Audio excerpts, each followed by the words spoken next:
Hi, good morning mga kachika. Ade, nandito ko ngayon sa sa likod ng bakuran namin. Ang vlog ko ngayon ay ko dito sa mga pot ng lupa. Preparing preparing for planting. Prepare ako para magtanim ako ng ng mga sahog. Example yung siling labuyo,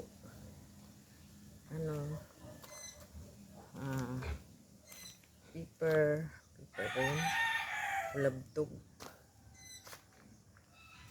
Naglalagay ako ng mga lupa dito sa malalaki yung yung bulate.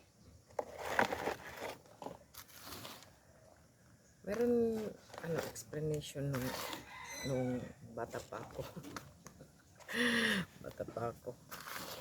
Di ba may explanation yun pag yung lupa na maraming bulate or worms or wati, maganda ang tubo ng pananim pag yun ang ginagamit nating lupa. Kasi ano ba yung tawag doon, fertile?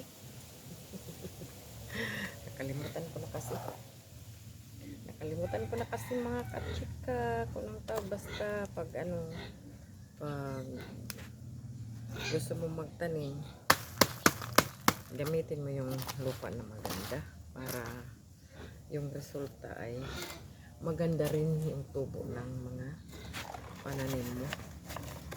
Yung iba pa pala lalagyan ko yan ito ng dito ko muna ilalagay yung cuttings ng bumbles. Meron kasi akong nakita na nag-vlog na meron siyang maganda yung kulay ng ng bumbles. Bibili ako doon sa kanya. Tapos ilalagay ko muna dito pag pag buhay na, i-transfer ko na doon sa malalaking pot.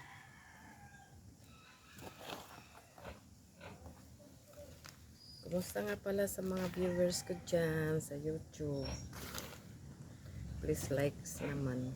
Meron namang konti na nanonood. Kaya lang hindi pinipindot yung likes.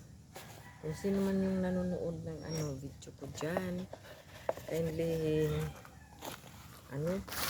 pindutin yung likes para naman medyo maganda tingnan. Diba mga kachika? Ang taba ng bulate. Ayan. Ang taba-taba.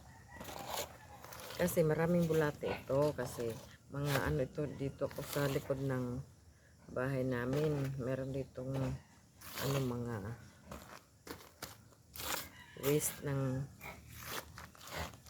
baboy ko. Yung mga tae ng baboy ko na parang na-decade na. Ito yung kinuha ko para maganda yung result ng yung tubo ng mga pananim ay tumaba.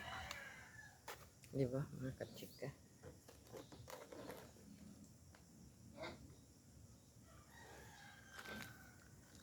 Yun lang ang vlog ko ngayon mga kachika. Thank you sa mga nanonood ng mga video ko. That's all for my vlog mga kachika.